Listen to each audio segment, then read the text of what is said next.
Alright, we have another battle report for you here today. We have 2K Eldar versus 2K Guard. So we'll go through what the Eldar have here. We have an Aegis defense line with the quad autocannon there. Fire Dragons, the Exarch has the Tank Hunters rule for the quad cannon there. Reapers, Exarch has a missile launcher and snap or fast shot, whatever lets them shoot an additional one. I've got 7 Rangers there. I've got a 20-man Storm Guardian squad with a Farseer, Karandros, and an Archon from Dark Eldar allies. The game we're playing is Big Guns Never Tire on the Hammer and Anvil map. The Eldar in reserve have 2 squadrons of Warwalkers there, all with shuriken cannons. They have a Razorwing jet fighter, 3 jet bikes, 8 warp spiders, and 5 Kabalite warriors. The Imperial Guard have 2 Vendettas, all with twin-linked las, so ouchie. They also have an Aegis defense line here, and that is proxying for a quad autocannon. Otherwise, we have 1, 2, 3 Leman Russes. Looks like we have a heavy squad there. Some troops in there. Most everything for the Guard here is WYSIWYG. Platoon squads. Alright, what are these guys right here?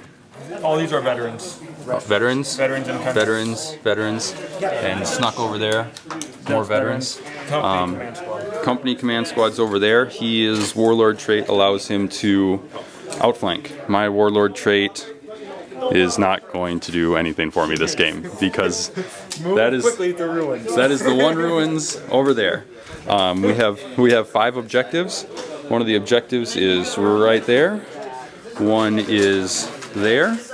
One is tucked back right there. Over here we have one hanging out there-ish, and that is also an objective as well. Alright,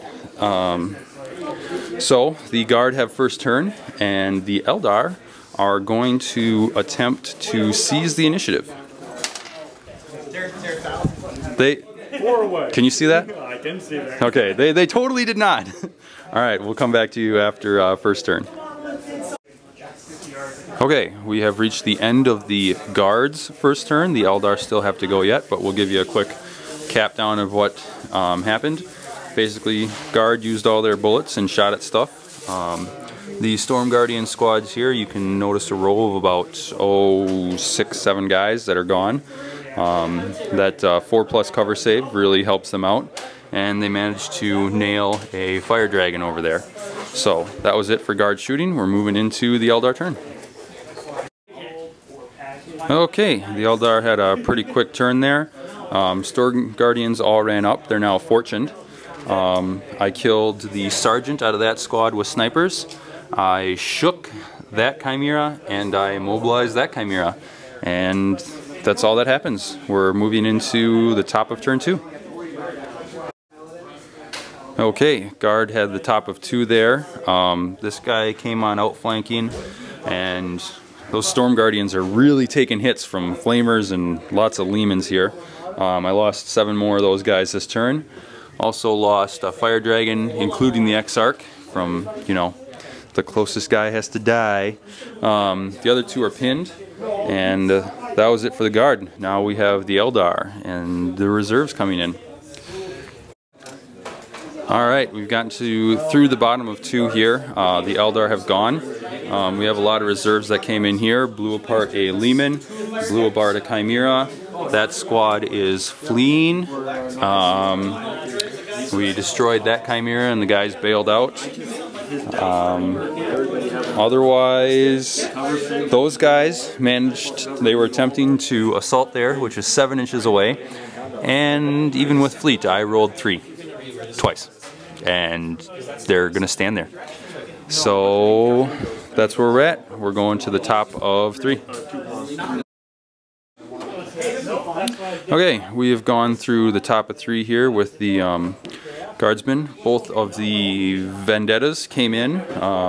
You'll notice that there are several missing warwalkers in this vicinity.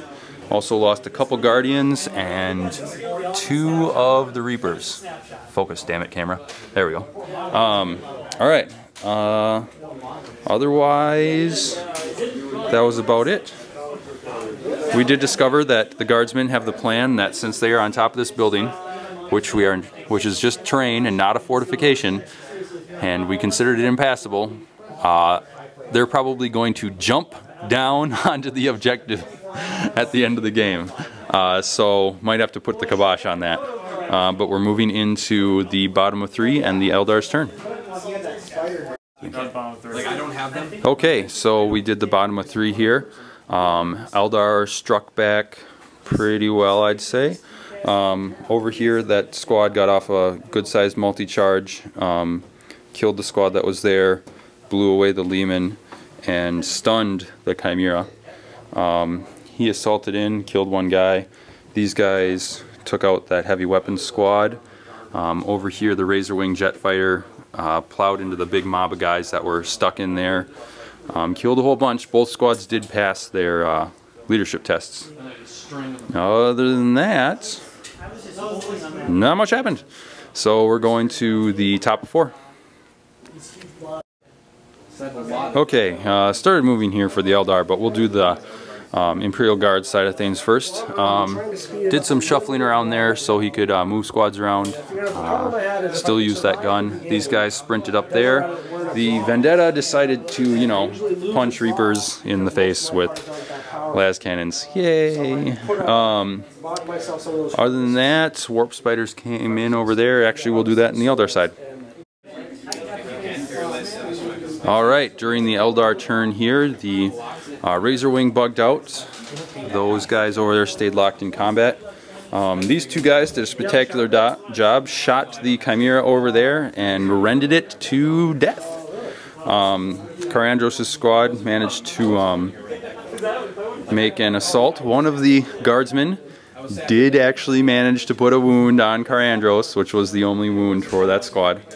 Otherwise, the Warp Spiders over there destroyed the Chimera, and that was about it. So we decided to call this after the end of the top of 5. The Guard are not feeling so good about their situation, so we're going to give the game to the Eldar. Basically what we got here is that the Rangers have this objective. The Reaper can either move over to that objective or the bikes could go over and grab it. These Warriors, I mean, they've been sitting back there on that one all game. Over here, since it was big guns never tire, the Warwalkers could have just stepped over. They've got that objective. This Warwalker ended up killing these guys in close combat, so he's now free to, you know, head out as well. One of the key notes I'd like to bring up here is one of the Vendettas decided to fly in, and the Farseer with the captured auto quad gun, that is a quad gun. Don't let the las canny look fool you. He shot it down using the intercept rule because it's a terrain feature and you can capture them and use them. Over there, a bunch of guardsmen went and focused on the Warp Spiders and ended up basically killing them, but for the game's sake though, that squad did jump down. They suffered horrendous casualties and only 5 of them survived. They did pass leadership, so they had that objective, but again, with the way things are sitting for the Guard, they could have gone over there and killed them. They could have gone over there and killed them. And yeah, so that was the game. Until next time.